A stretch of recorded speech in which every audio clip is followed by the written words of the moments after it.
Hello and welcome. It is Monday. And you know what that means, right? That means Monday Market 15, the 15-minute show that takes about 30. I'm here, your host, Robert Morales, with my co-host, Miss Ashley Milliere. There she is. There we go. Everybody loves Miss Ashley, but we are here on a Monday to bring you the most up-to-date information about the Phoenix housing market, the things that happen, and the things that may be happening. I don't know. There's so many things in this market going on that who knows what's next. I'm going to start with a really interesting, a little tidbit. So my,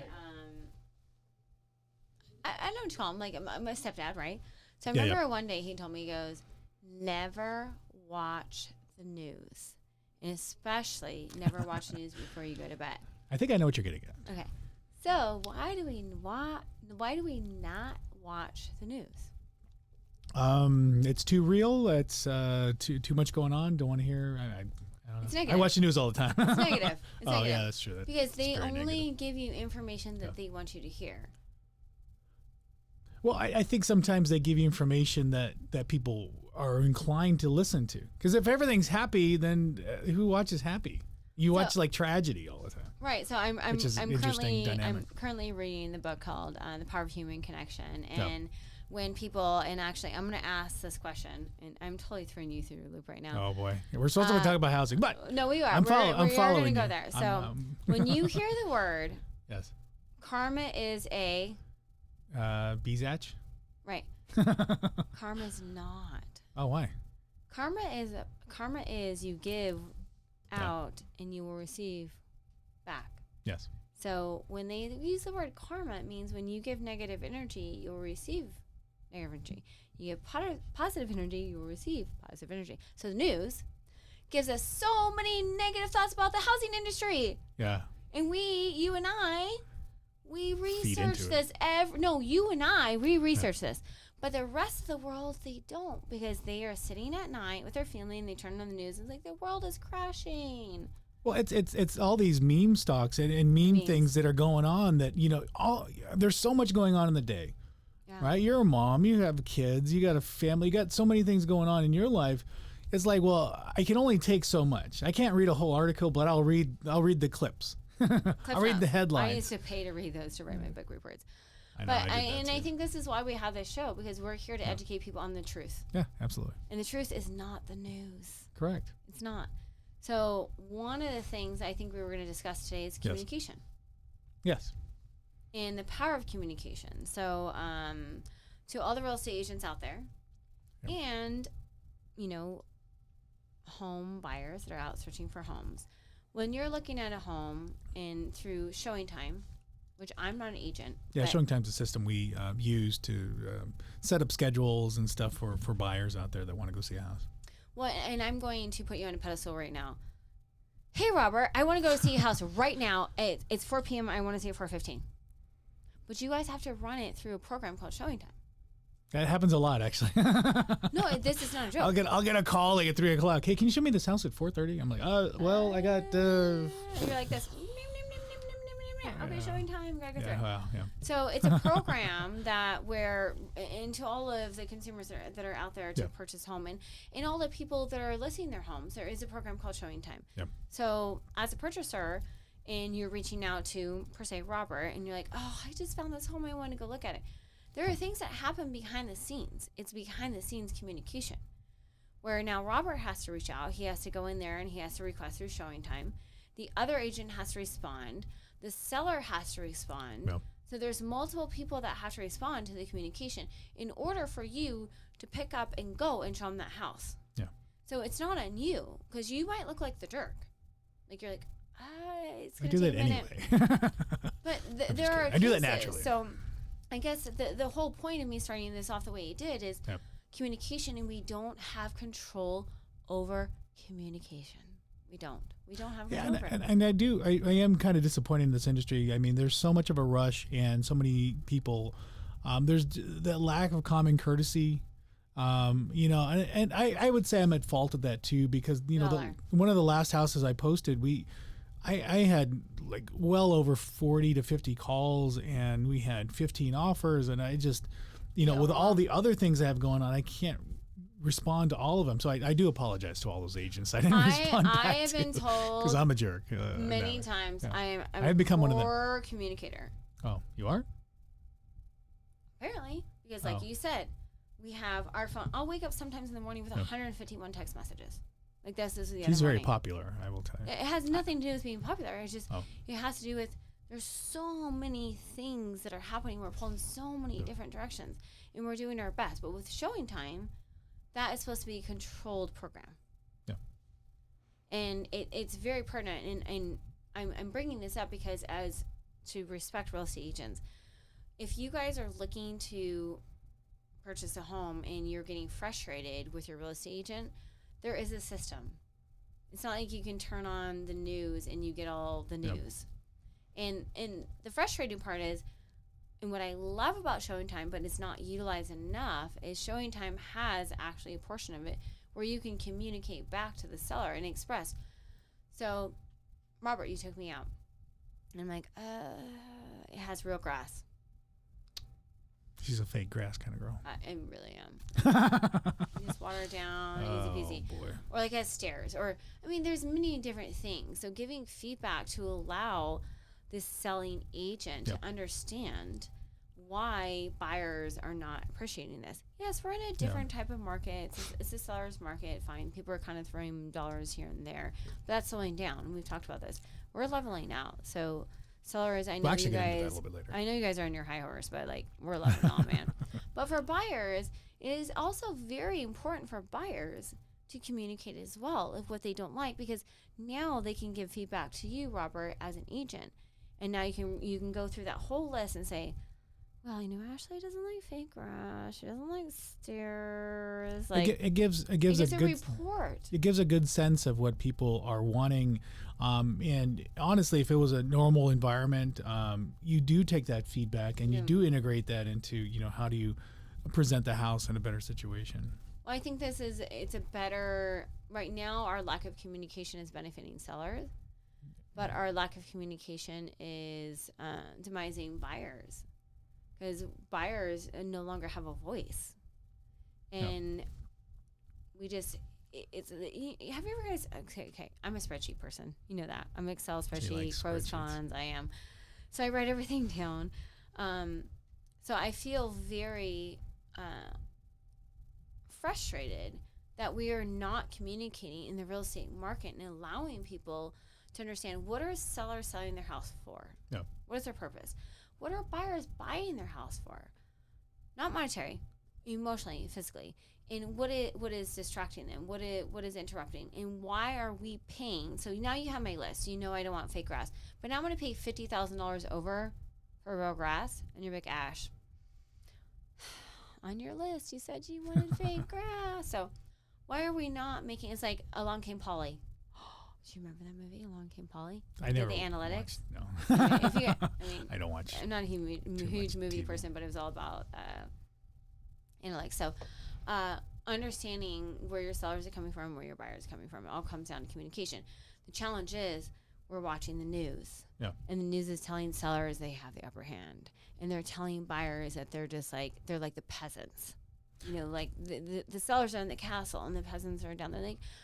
Like Oliver, like more porridge, please. Like this is a pathetic market. Like I'm getting aggressive, but it is. But I do feel like we're leveling out, and it's super, super important that if we communicate properly and we stop listening to the negativity and start looking into the positive things that are happening right in our economy right now, there's some really, really awesome things happening. Well, and that's what we're here to bring. So I'm glad you brought up the communication piece, because we're a third of the way show done.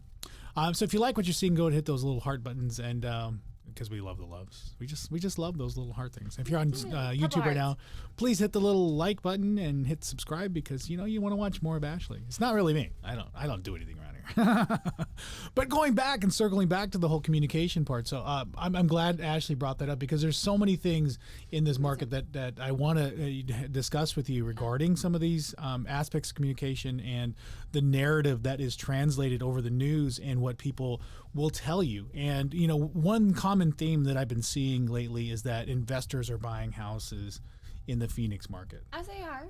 Yeah, and some of them do. But, you know, part of that, you know, you'll see headlines where, you know, it's so competitive out there, you know, because it's just investment groups just buying houses, and they're not regarding any homes, and that's why you have such a limited supply, because there's just so many people that aren't primary homeowners buying houses. So, but that being said, that is in the news. But if you actually look at the information, if you actually pull up the reports, which is what we're here to do. She's attacking. Ashley is attacking the microphone. I'm pulling. She's like getting super excited. Screen in front of me to the left. Oh yes. Which we were looking at analytics earlier. Hold so I'm on like, pull it up. She get way too excited. It's pretty incredible, you guys. The news is just it's tainting our perspective. So once Robert brought up these stats, and it's all you. It's all me. So you can chime in every so often. So American Homes and Invitation Homes are the two biggest investment groups across the nation right now.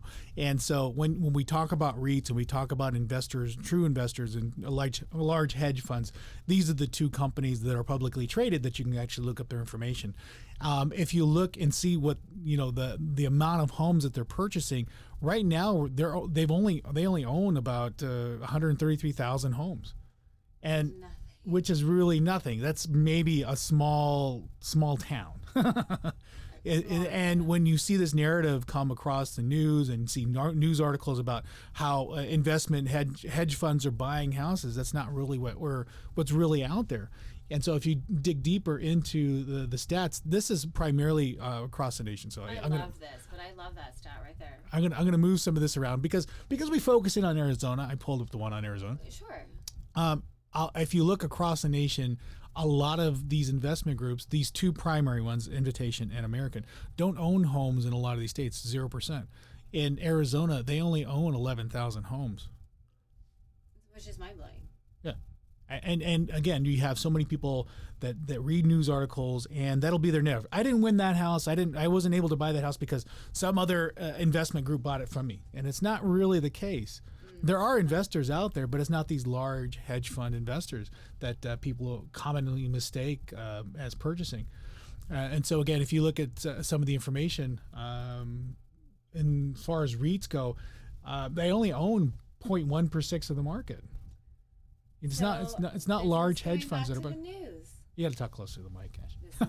I had to back away because I get aggressive. She was so amazed I'm by my microphone. stats. No, but this is why when we watch the news, we hear like, "Oh, Californians all these investors are coming in. They're taking over economy." They are coming in, but they're also building our economy, and they're making things really great. But the true fact is, 0.16%. That's less. You think the news is going to tell us that? It's less than 1%. Less than 1%. So if there are investors out there and the narrative is like, hey, I have all these big hedge funds buying houses, it's not really hedge funds. If you look at some other stats, this is, I believe, CoreLogic.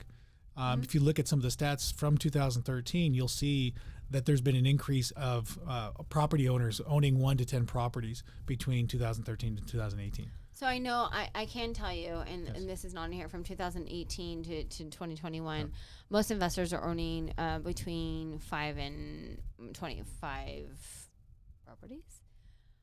It's just a fact. They do own more. But the greatest part about it is if we do just a little bit more recon and we educate our consumers, meaning people who are purchasing homes, that they have the ability to get facts, being in title, real estate title, and being a realtor, to find. So if you want to live in 85254, I'm just saying that because that's where I grew up, that's where I went to high school. She really likes that zip code. She brings it up a lot. I know, I do. It's just because it's my hometown. And you want to know that there's an investor that owns 5 to 25 properties in that area, and you have a family, and you want your kids to go to Horizon High School. Now we can pull those stats. We can reach out to that person. You're going to call Robert and say, Robert, I want my kids to go to Horizon High School. Like, this is where I want to go. Like, this is what I want to do. I can pull that data and we can start reaching out to them, and we can figure out where the trajectory is. Because you're entitled. Because not entitled, but in title. She's not entitled, even though she's entitled. So there's so many I was going resources along with what she was we saying. have. So we have Oh, to boy. stop paying attention to all the noise that's out there and start looking at the stats. Yeah. Pay attention to the real stats. So taking that drawback, just normal people are buying those second homes or buying those investment homes, and there's those mom and pop investors. There's not those big hedge funds that the news and the narrative is commonly misleading you on. And so one issue is we do have a short supply. That is probably the major issue. We don't have, and I'll show you some more numbers. We don't have that backlog of supply as we've grown. You've drifted so far away from the mic. No, I'm listening. Oh. I can hear you loud and clear. Okay. I'll just go here then. I'm just letting you have your moment because I have so much stuff comes out of my mouth, so I'm just sitting back. She's holding back just for me. She's so nice today. So I'm going to go and put that display back up. So it's really, get my face out of here, population growth in Maricopa County that is increasing. And again, it comes down to supply issue and how that's contributing to demand. There are a number of people coming from out of town. And they're just, we do have an increase in population. We just don't have enough houses. Right. And so I'm looking at this right now. So population growth of 2020 at 5 million. We just looked up, it was 6.3. Yeah, I mean, it is increased. I had a breakfast with this gentleman. His name is Denny this morning. Yes. And he was so kind and so sweet. And I am going to bring this up. So he is probably in his mid 70s, huge developer in the community. And, Sun City, Surprise, that was the place to be. So whether you're retiring or you're retiring your parents, well, I'm about to reveal the secret. I mean, a secret of the secret, because you can't find this on the news. That's why people listen to us, because it's a secret. She's got some hot Scottsdale news. They are working on redeveloping the whole concept of Surprise in Sun City, in Scottsdale. And is that are we cutting it off there because we can't reveal too much? There's another trajectory. Don't tell Ashley a secret. That's really the learning lesson today, because she'll put it on a show. Do you guys ever remember back in the day? And we're like, my grandparents, they bought land in BFE, and they end up selling for $1 million. Morristown, go buy land in Morristown. Where's Morristown? Exactly. Do your research. So we need to start educating ourselves. Stop listening to the news. Start communicating with people like Robert and myself who understand. We research the market. He does way more research than I do. I do more land research. You do more market research. And know that we are not in a down economy. We are not in a bloom. We are not going to burst. Yeah, and I do think I guess it really depends on what side of the coin you're on. Are you on the side of the coin that's like, hey, we're going to keep going and we're not going to look back, we're in a bull market? Or are you on the side, are you the disdained buyer waiting for that crash to go and buy your house? Don't wait for the crash. It's not happening. Well, I'm glad you brought that up. So in the last segment today, oh boy. So in the last segment today, we're going to be talking just a couple more stats. If you do like what you're seeing, if you want to give us a heart. Ashley likes her hearts. Look at her. Oh, look, it says choose happy. She's choosing happy today because that is very important to her today. But if you're on watching us, just go ahead and chime in, leave a comment. If there's any specific question you want to answer or want answered, we can do that too. But anyway, it's really great. So here she goes. No, I'm not going to tangent as I always do, but I am. Please reach out to somebody like Robert who has the market stats. He researches them every day and sends me a ton of articles, and I read every single one of them. No, and they're phenomenal. They're amazing. But then sometimes I like to be a little bit competitive and go back and be like, hey, well, this is what I also see. But I also love researching land. Yeah. In land. So land could be the next trajectory. So. Well, I mean, there's so many investors looking at parking their money into different asset classes. Does it have to be an investor, though? I don't know. Who's buying land? I don't. Okay, so I don't know too many people buy. Well, I would say there's a lot of people that have aspirations of like, I'm going to buy land, I'm going to buy 4 acres, and then I'm going to build my dream house, and then the reality hits like, well, I have to procure electrical. I have to procure plumbing. I have to Well, figure out yeah, water. yeah. I have to figure. I better just go buy something. So I mean, there's a lot of people with dreams. I don't want to diminish dreams, but the reality sets in where, oh, I got to do a lot more stuff than just park a house there. There was a class I just recently was participating in. It's called New Build versus Construction. Yeah. So buying a new build, which, you guys, if you're going, okay, I'm going to tout you for a hot minute. Oh boy.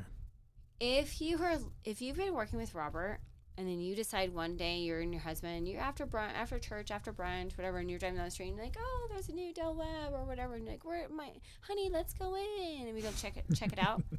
But Robert's representing you, and you walk in there, and you sign in. You can no longer use Robert, like it discredits you. So like you have to make sure when you walk into a new build that you recognize the person that spent so much time with you. If Robert's spending time with you, you guys, like, don't just walk into a new build like you're just skipping down the yellow brick road.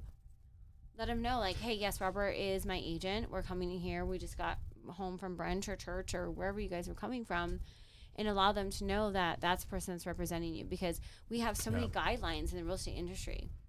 If you walk in and you do that, there it's a very, very, very, very fine line, and it's super important for me to say that. For you, I appreciate that. New construction is land, so buying land. So if you want to buy land, then you come to Robert to buy the land, and then you can get any contractor you want. And I'm sure there's a half a dozen. And when you do look for land, there's certain things that you want. The two main things are electrical and water. Wow, yeah. You know, the plumbing part, the whole septic tank, that's a minimal expense as compared to like bringing electric lines there. Yeah. Or versus having a generator. You typically want those two main resources available, or at least within proximity. It's like a well, for instance, because that's huge. That becomes very costly. Yes. But how we're circling back?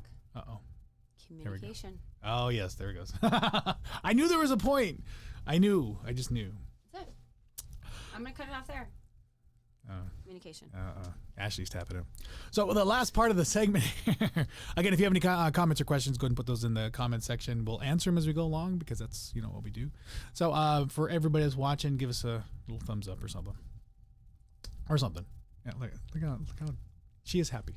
Be happy and choose happy. Yes, absolutely. So I'm going to go to the last couple slides that I prepared for today. So in regards to this housing market, the interesting thing, and you look at something as much as like listings, for instance. So again, it's more of a historical supply issue. We didn't have enough houses, but as you can see year over year, this is in regards to listings. So these are new listings coming on market right now. And you can see just by looking visually, the number of listings is just flatlining. Which is great. That's great news. It's great. The only problem is we have a backlog, or a anti-backlog of housing supply. So it's stabilizing. This is an indication where just as good as good news. That's fine. Yeah, any kind of news for a buyer right now is this isn't bad, but it's not great either. The one thing you want to see is kind of this jump back over here. This jump where there's a more active supply on market right now. I don't know if you can see that. Can you see that? Where's my cursor? There, that one. There it is. So you want more of this kind of active supply. This was back in 2020 when the market kind of stopped because of COVID. And so, and then shortly after it just dropped. This is the number of new listings dropping just because they're going out. And then the other interesting thing last year was the coming soon status. The coming soon status is just a weird status where you can list a house without being listed. And I will say that I was one of the ones that took an offer in the coming soon status. NAR stopped that though. Well, why? Well, again, if it means if it's NAR did, the National Association of Realtors, they stopped it. Yeah, you can't. Because it doesn't give everyone the ability to fair put chance, in a fair chance. And I'm not saying that is like a being a bratty moment, but like coming soon is no longer like considered politically correct. It's not being utilized anymore. Yeah. But as to the next slide, so the other indication that this market is making some shifts, or there's some changes to this, is the number of price changes per week. So you can just see the price cuts here, it's recirculating. It does that quite often, so I apologize. So you can see as far as like housing prices, when a house gets listed, and if for some reason there is a price reduction, and which I had to do on one of my listings this year too, I listed it at $399 and brought it down to about $369 by the time we got into contract. That does happen. We sold it. We just actually sold it a week and a half ago at $369. So one of the realizations, the things that when you list a house, sometimes you can be a little aggressive and list it high. But the flat reality is it's going to sell for what it sells for, what a buyer's willing to pay for it, not what you believe it is. My house, my condo, I believe it's worth $1 million to me. However, the market says it's really only worth about $190. And as much as I want to sell it for $1 million, I'm probably not going to get it.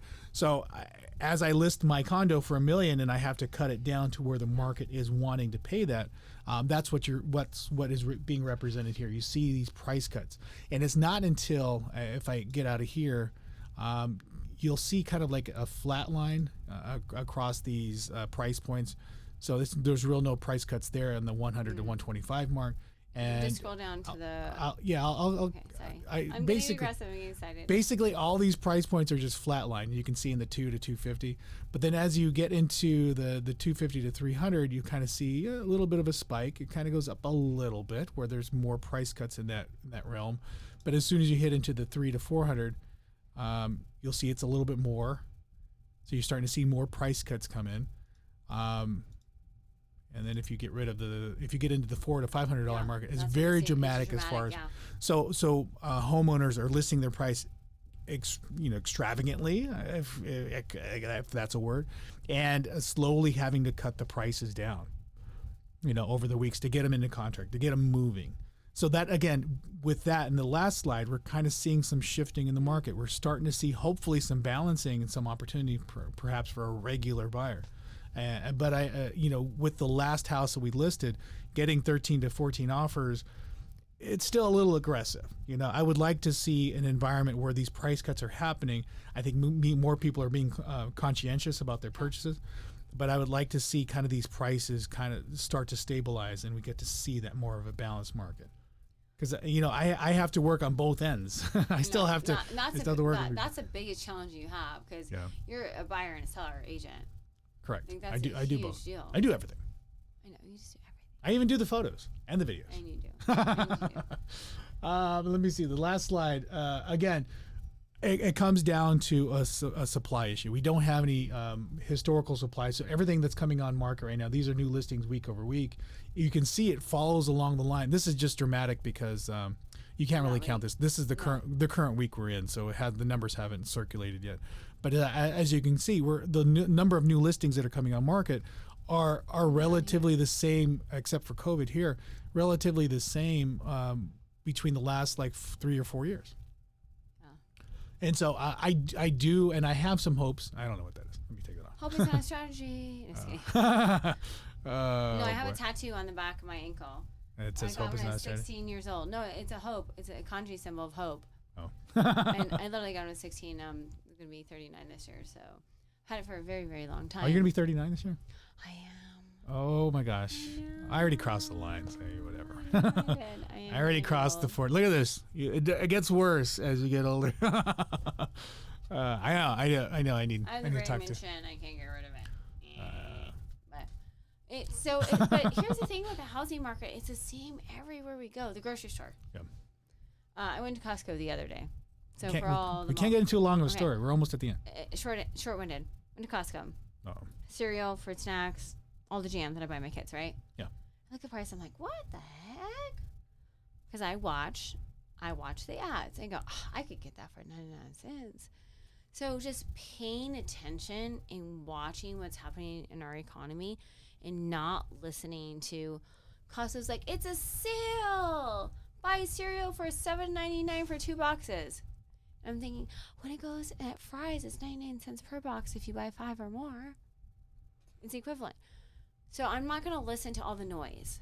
Yeah. I'm going to actually pay attention and do my research and do my recon and know what's happening, because the noise is what's going to make you overspend. It's going to make you frustrated. It's going to make your agent frustrated. It's going to make your... It is. Well, I mean, think about it. Well, people, I will never tell anybody. There's some people that, will drive you crazy, which is fine. That's just part of the deal. Well, I mean, the frustration is it's human. It's an emotion. It's human. We're all frustrated. Yeah. Like this economy is frustrating. And I think I would say I am more frustrated at a circumstance than anything else. When I'm working with a buyer, I hate the fact that we have to be so competitive, and I know sometimes they're overextending themselves, and I know that I kind of push for that because I want them to get the house. I want them to get what they want. Be happy. And happy. even for myself, I don't. I luckily I haven't had anybody that goes crazy and just throws everything in the kitchen sink in an offer just to get it. Well, that's why you're a great agent, though. And that's why we do this podcast together, is because we educate people. That's right. We allow them, we give them the knowledge and educate them on how to eliminate the noise, what is happening week to week, and where they should sit and where they should move.